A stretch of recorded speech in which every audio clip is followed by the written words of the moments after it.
Baik, yang pertama-tama, tak kenal maka tak sayang. Maka dari itu, saya ingin memperkenalkan diri terlebih dahulu. Nama saya Vicky Prasetya Kustendar, mahasiswa Manajemen Pendidikan Islam kelas AB nomor 3. Nah, yang kedua, saya ingin menyapa teman-teman sekalian nih. Assalamualaikum warahmatullahi wabarakatuh. Salam sejahtera untuk kita semuanya. Semoga kita semua mendapatkan ridho Allah dan syafaat Rasulullah. Amin amin ya rabbal alamin. Nah, teman-teman sekalian, pada kesempatan kali ini saya akan meresum sebuah materi yang diberi judul Dasar Manajemen Pelatihan dan Event. Nah, di mana saya ini membagi dua pokok pembahasan. Yang pertama ini adalah dasar manajemen pelatihan dan yang kedua adalah dasar manajemen event. Nah, pada dasar manajemen pelatihan ini saya membagi lagi menjadi 6 subbab meliputi definisi manajemen pelatihan, tujuan, prinsip, landasan, jenis, dan langkah-langkah manajemen pelatihan. Dan pada pembahasan yang kedua ini adalah dasar manajemen event, di mana saya membagi 4 subbab meliputi definisi manajemen event, tujuan manajemen event, karakteristik manajemen event, dan jenis manajemen event. Nah, baik, untuk mengefisiensinya waktu, marilah kita simak video berikut ini. Baik, yang pertama, terlebih dahulu saya akan menjelaskan dasar manajemen pelatihan ini. Nah, di mana saya itu membagi 6 subbab pembahasan. Yang pertama itu adalah definisi manajemen pelatihan. Nah, sebelum kita mengetahui definisi manajemen pelatihan ini, kita terlebih dahulu tahu apa itu arti manajemen, apa itu pelatihan. Nah, di mana manajemen ini menurut buku dasar-dasar manajemen adalah suatu proses pengorganisasian, perencanaan, pelaksanaan, dan pengevaluasian terhadap suatu hal. Nah, terus yang kedua adalah pelatihan, di mana pelatihan ini menurut M. Saleh Marzuki bahwa pelatihan itu adalah suatu proses membantu orang lain dalam memperoleh skill dan pengetahuan. Selanjutnya adalah menurut Sumantri pada tahun 2000, beliau mengatakan pelatihan adalah sebagai proses pendidikan jangka pendek yang menggunakan cara dan prosedur yang sistematis dan terorganisir. Dapat disederhanakan bahwa pelatihan ini adalah suatu kegiatan yang dimana kegiatan itu bertujuan untuk orang lain itu mendapatkan suatu hal, suatu pengetahuan, suatu keahlian, ataupun suatu pengalaman. Nah, dari kedua definisi tersebut dapat ditarik kesimpulan bahwa manajemen pelatihan ini adalah proses perencanaan, pengorganisasian, pelaksanaan, dan pengevaluasian terhadap kegiatan pelatihan dengan memanfaatkan aspek-aspek pelatihan untuk mencapai tujuan pelatihan secara efektif dan efisien. Efektif ini artinya tepat dan efisien ini artinya hemat. Baik, masuk subbab yang kedua adalah tujuan pendidikan. Tujuan pelatihan maksud saya, di mana terdapat 3 tujuan pelatihan ini. Yang pertama itu adalah mengembangkan keahlian, yang kedua mengembangkan pengetahuan, dan yang ketiga adalah mengembangkan sikap. Nah, di mana mengembangkan keahlian ini adalah ketika kita sudah mengikuti pelatihan tersebut, maka diharapkan apa yang akan kita kerjakan itu dapat diselesaikan secara lebih cepat dan tepat. Nah, terus tujuan yang kedua adalah mengembangkan pengetahuan. Nah, diharapkan ketika sudah mengikuti pelatihan bahwa ketika kita akan melakukan suatu pekerjaan dapat diselesaikan secara rasional. Dan yang ketiga adalah tujuannya mengembangkan sikap, di mana ketika kita sudah mengikuti pelatihan, ini diharapkan menimbulkan kemauan kerjasama dengan teman-teman atau rekan kerja. Seperti itu, sesuai dengan visi YIN Madura, yaitu religius, kompetitif, dan kolaboratif. Dan yang subbab yang ketiga itu ada prinsip pelatihan, di mana terdapat 8 prinsip pelatihan. Yang pertama, perbedaan individu. Nah, di mana setiap individu itu mempunyai potensi yang berbeda-beda. Maka tujuan pelatihan ini adalah melatih potensi-potensi yang berbeda tersebut. Yang kedua itu motivasi. Nah, prinsip ini adalah pelatihan itu harus didasari oleh semangat dari para audiensnya atau para peserta. Dan kan aneh ketika ada pelatihan tapi audiens itu tidak termotivasi. Nah, yang ketiga adalah partisipasi yang aktif. Nah, ini adalah peserta harus diberikan dorongan agar aktif dalam acara. Tidak hanya 4 mata saja, tetapi banyak mata berdiskusi pada pelatihan tersebut. Yang keempat adalah seleksi pengikut latihan. Kita terlebih dahulu melakukan pendaftaran siapa yang akan mengikuti pelatihan tersebut. Nah, yang kelima adalah seleksi para pelatih. Pelatih tersebut harus diseleksi terlebih dahulu agar pelatih tersebut bisa melatih audiens supaya bisa dengan metode yang efisien dan efektif. Dan yang ketiga, latihan bagi para pelatih. Dan ini adalah inti dari prinsip pelatihan, di mana audiens itu kita latih. Yang ketujuh adalah metode pelatihan. Metode pelatihan ini dapat disederhanakan sebagai apa rancangan yang akan dijalankan pada pelatihan tersebut. Yang terakhir adalah prinsip belajar, adalah pembahasan masalah dimulai dari hal yang sederhana ke hal yang sulit. Dan yang subbab yang ketiga ini adalah landasan pelatihan, di mana terdapat 4 landasan pelatihan. Ini yang pertama, landasan filosofis, landasan humanistik, landasan psikologis, landasan sosiodemografis, dan yang kelima, landasan kultural. Nah, yang kelima itu adalah jenis pelatihan.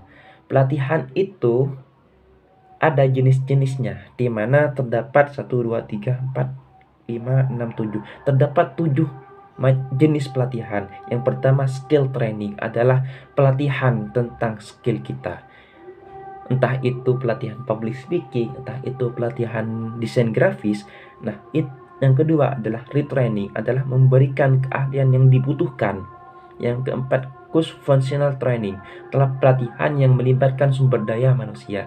Yang keempat, team training atau pelatihan kelompok.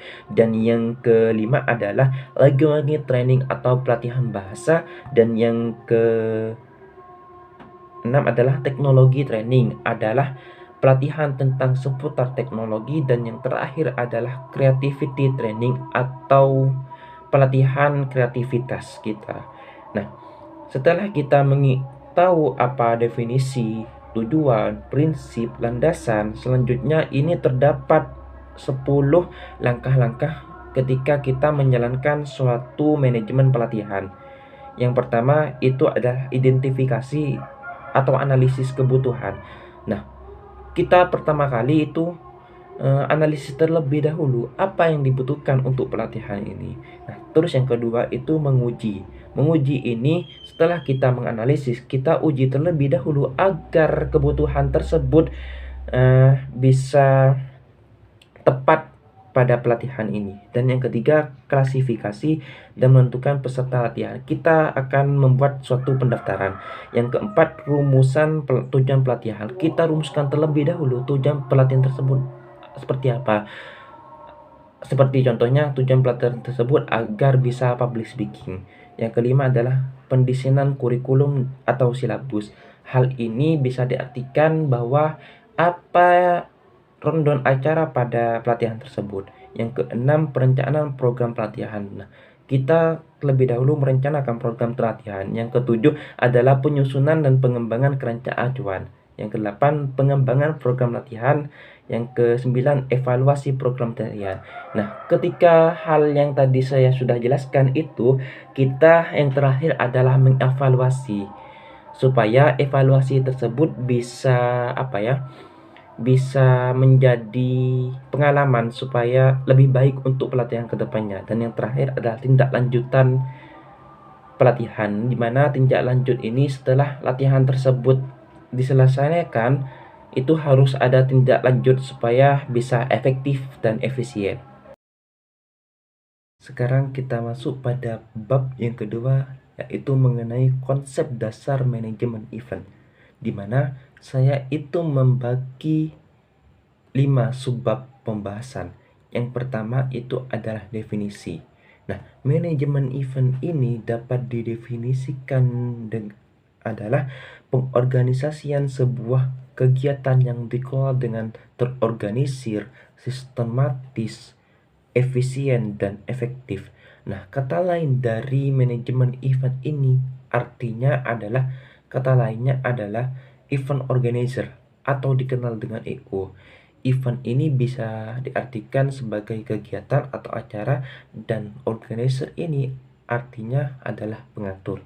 Nah, di mana ketika terdapat suatu acara, itu pasti organizer yang akan mengatur, merencanakan, mengorganisasikan supaya event tersebut bisa berjalan dengan baik dan efisien dan efektif.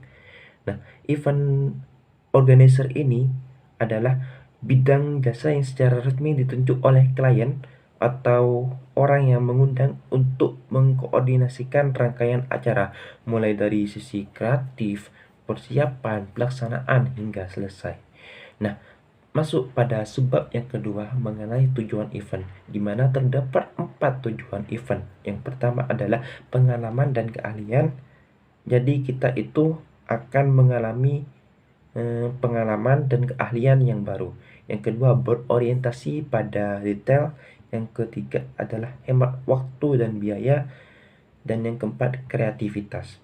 Nah, di mana terus yang subbab yang ketiga ini adalah karakteristik event. Terdapat 5 karakteristik event. Yang pertama adalah keunikan. Nah, event yang akan dijalankan ini harus dijalankan dengan inovasi yang secara kontinu. Seperti contohnya, ketika kita akan menjalankan suatu event, nah itu perlu kreativitas agar orang yang mendengarkan, agar orang yang hadir pada event kita itu agar tidak mudah bosan.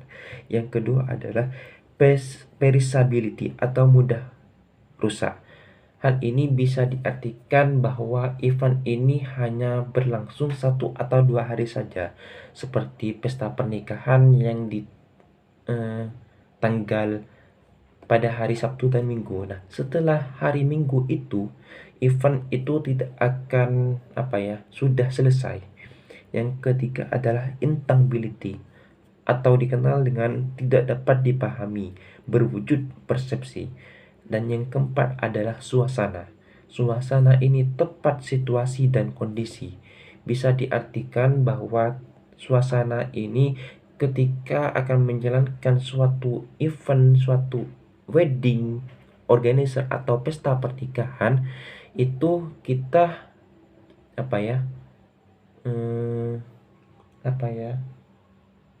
mencocokkan kepada suasana, di mana ketika pernikahan itu suasananya hikmat, tidak ada gurauan. Dan yang keempat, interaksi personal atau partisipasi pengunjung. Nah, tidak akan dikatakan event apabila di dalam event tersebut hanya 1 orang yang berada pada itu. Itu bukan event. Nah, bagaimana event itu? Event itu adalah partisipasi para pengunjung. Bagaimana pengunjung itu bisa berinteraksi dengan pengunjung lainnya. Dan yang keempat ini adalah jenis event, di mana terdapat banyak jenis event pada kehidupan kita. Nah, yang pertama itu private party atau penyelenggaraan pesta pribadi terutama bagi kalangan atas. Bisa dikenal dengan pesta konglomerat seperti bos-bos muda atau pesta pertemuan pribadi keluarga presiden, seperti itu. Yang kedua ini adalah penyelenggara ulang tahun. Nah, ulang tahun ini bisa diartikan bahwa ada eh, event itu kegiatan mengenai kegiatan ulang tahun anak-anak, yang ketiga ini wedding organizer atau dikenal dengan pesta pernikahan. Pesta pernikahan ini ketika ada dua orang yang akan menikah, hal itu pasti adanya wedding organizer atau pesta pernikahan. Yang keempat ini adalah musik dan hiburan. Nah, musik dan hiburan ini terdapat suatu event, jenis event yang dimana pada event tersebut di dalamnya adalah bidang hiburan terutama kepada musik. Yang kelima itu brand activation atau mempromosikan produk jualan atau brand ternama kepada masyarakat. Yang keenam adalah MES atau dikenal dengan penyelenggara acara berbentuk pertemuan, entah itu pertemuan anggota partai, entah itu pertemuan bupati, gubernur, dan lain sebagainya. Dan yang terakhir adalah on-stop service agency atau menyelenggarakan acara berskala internasional maksud saya. Nah, ini bisa diartikan bahwa seperti contohnya terdapat seminar yang pesertanya itu terdapat dari beberapa negara, entah itu Cina, Rusia, Amerika, dan lain sebagainya. Terus yang keenam adalah dampak event. Dampak event ini sangat banyak juga. Singkat saja, yang pertama pertukaran pengalaman, yang kedua menampilkan keindahan alam, yang ketiga investasi dan promosi, yang keempat penciptaan lapangan kerja, seperti itu. Nah, baik, hanya itu yang dapat saya sampaikan. Apabila ada kesalahan kata-kata, saya mohon maaf karena saya ini adalah manusia biasa. Seperti itu, anak biasa sesuai dengan channel saya. Baik, akhirul kalam, assalamualaikum warahmatullahi wabarakatuh.